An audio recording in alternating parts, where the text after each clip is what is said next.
Et il me reste encore beaucoup de choses à faire pour ce matin. J'ai une partie de gymnastique poussée qui est assez longue à faire et il faut entretenir les abdominaux parce que si la colonne doit tenir debout, il faut qu'il y ait des muscles qui la soutiennent. Donc ça, ça s'entretient.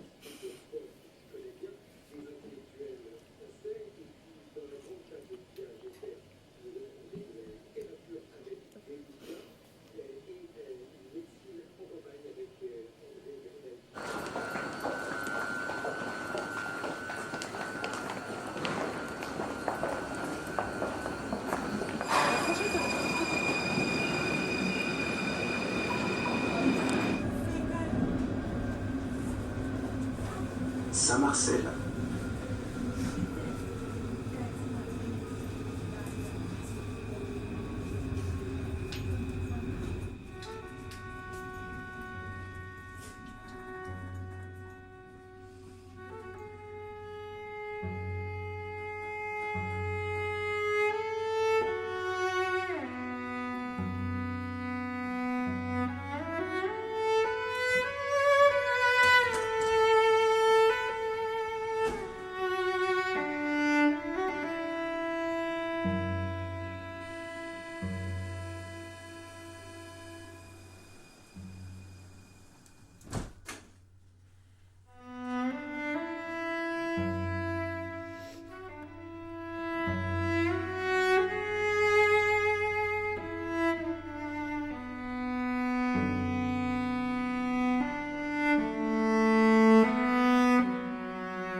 J'ai été hospitalisée l'année dernière, une journée, c'est une hospitalisation de jour, et on m'a fait plein de tests et, voilà, pour déterminer si j'étais bien, enfin si j'avais ce que j'avais compris en faisant des recherches au sein de la bibliothèque sur des articles.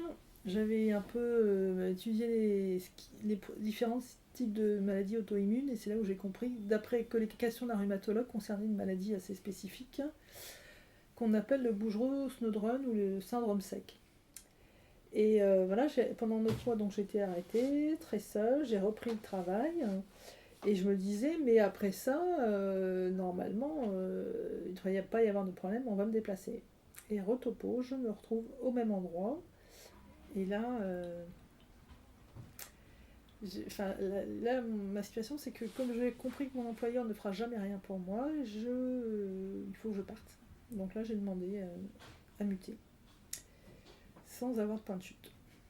À la question des migrantes et à cette question de l'accueil, de l'accompagnement des migrants et des actions concrètes que nous... C'est un groupe de gens que j'ai rencontré vers 2010 quand Sarkozy a commencé à taper sur les étrangers, les gens d'origine étrangère par pure manœuvre électoraliste.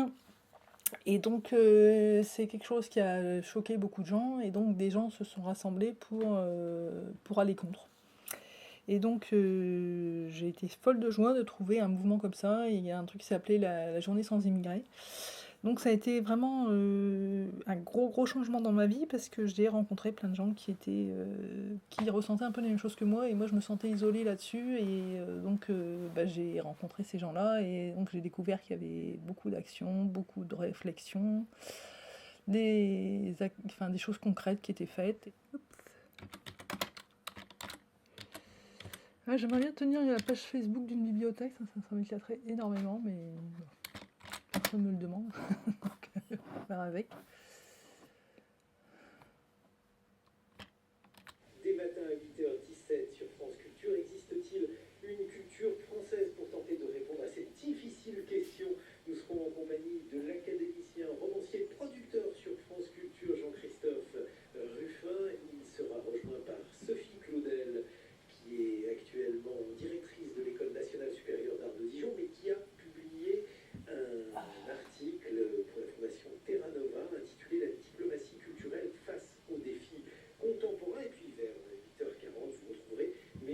ma fille sera bientôt autonome. Donc si elle est autonome sur Paris, pour moi ce serait très bénéfique de quitter la capitale au niveau santé. Comme je ne conduis pas, il faut que je trouve un endroit pas trop pollué, où il y a beaucoup de transports en commun. Donc j'y réfléchis. Et puis ce sera au fur et à mesure des opportunités. Je vais voir ce qui se présente. Donc là j'ai une possibilité de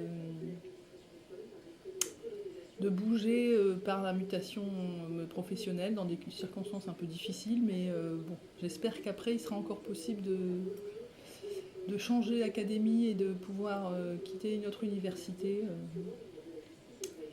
Le rêve là, c'est je sais qu'il y a des jumelages d'universités avec le Canada, donc j'aimerais bien partir quelque temps au Québec. Il y a des jumelages, donc il faut que je me renseigne là-dessus pour voir si c'est envisageable, quoi. D'aller passer 1 ou 2 ans au Canada, ce serait pour moi un rêve que j'aimerais bien réaliser.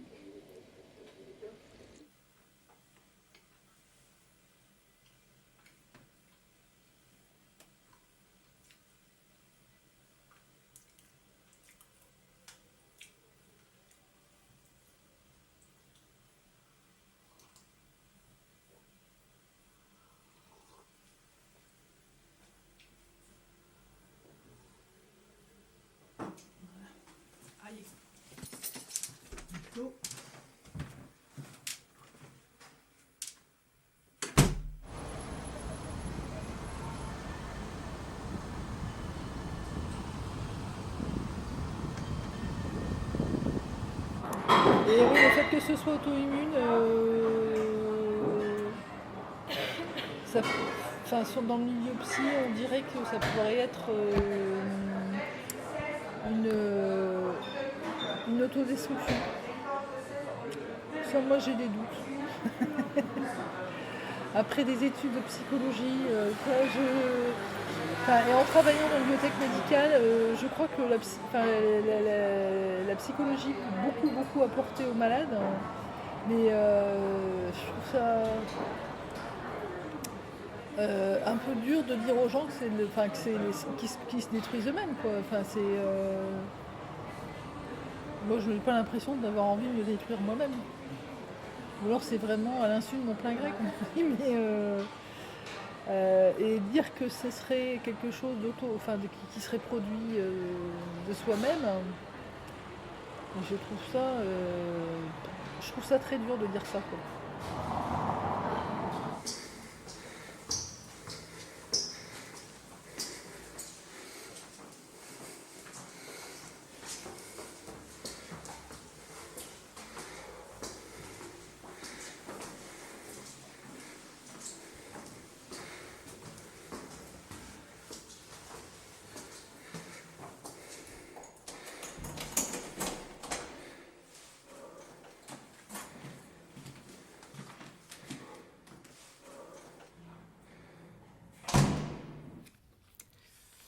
Voilà. Donc là, nous avons un pape qui peut être quelqu'un qui est très protecteur ou quelqu'un d'un peu orgueilleux. Donc on va voir dans quel sens ça va partir avec les autres cartes.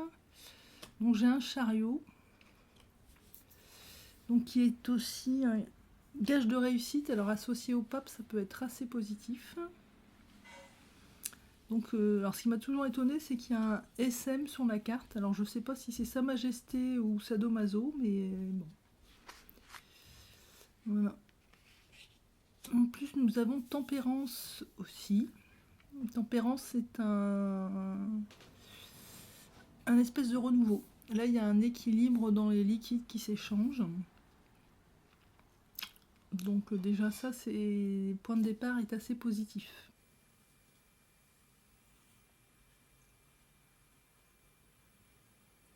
Là, je me sens un peu plus partante. J'ai décidé que je partais de toute façon. Je ne sais pas si je vais trouver ce que je cherche. Mais bon. Il y a peut-être des autres possibilités qui s'offrent. Donc, Comme moi, je suis quelqu'un qui a besoin de renouveau. Je ne sais pas si physiquement j'aurai encore l'énergie pour refaire tout ça. Mais je suis partie de zéro en bibliothèque pour arriver à ce que je suis. Et voilà, je voudrais changer.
Quand on est handicapé, il faut avoir le sens de l'humour.